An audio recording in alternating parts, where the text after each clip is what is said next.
Hi guys, I'm George Colambaris, and today we're going to cook a dish that, well, would it be a dish? I don't know if it's a dish. It's just food. It's yummy food.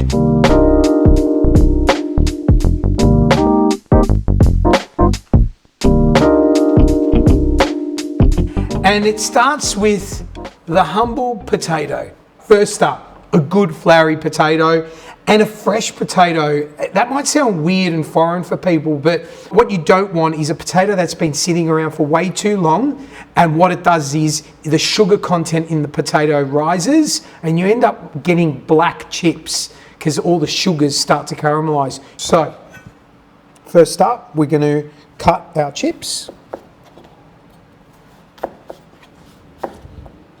And then from there, we're going to cross section. I like to do things in stages, so get, one bit done, then the next bit done, and that can go straight into cold water. If you do it from boiling water, it overcooks the outside before the centers get cooked. A good amount of salt in that water. We bring that up to a gentle boil, don't blast them, because again, what you don't want to do is overcook the outsides before that middle's cooked. So a gentle boil, just let them boil away, and we want to get them to a point where they're starting to get a little bit fluffy and a tad overcooked on the outside. All right guys, so you need a wire rack, really important, and you just gently want to lift them out and place them nicely. So what we're going to do is then place this rack on the top shelf of your fridge where the fan basically is working, and what we want to do is dry these out. Now, preferably overnight would be great. And don't freak out, don't cling film them, they're not going to go brown. You want to dry these out as much as possible before you fry them. Now, if you're in a hurry, you just got home, you want to do them, you do that, leave them outside, they'll actually dry quicker for a quick fry. But overnight, the best result. So we've got some sunflower oil here and a digital thermometer. So what I want to get it to is about 190 degrees, because as we put the chips in, it's going to cool the oil down to bring it down to around 180, which is, a good frying temperature. Okay, I've got some garlic here,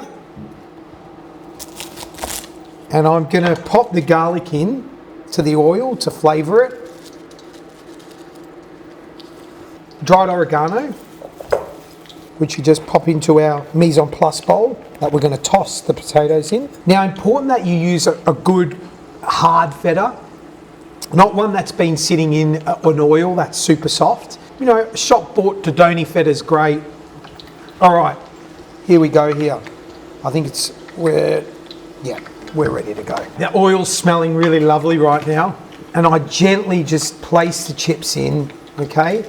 Be careful, always when you're putting stuff into hot oil, away from yourself, never to yourself, because you will burn yourself.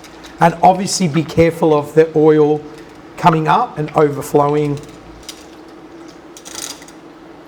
Beautiful. All right, we're looking good here. Look at that. And I'm loving the smell of that garlic.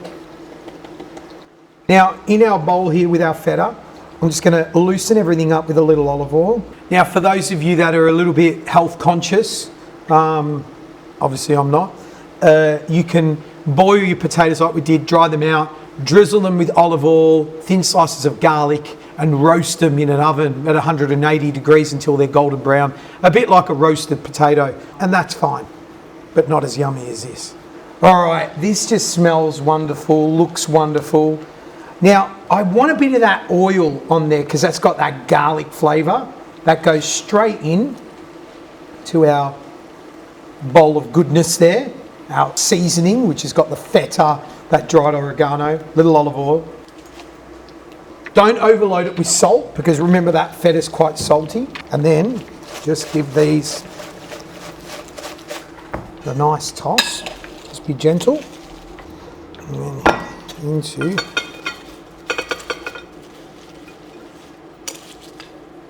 a little bit more oregano. If only this camera could shoot you one of these chips over, because they are, so delicious. So yum.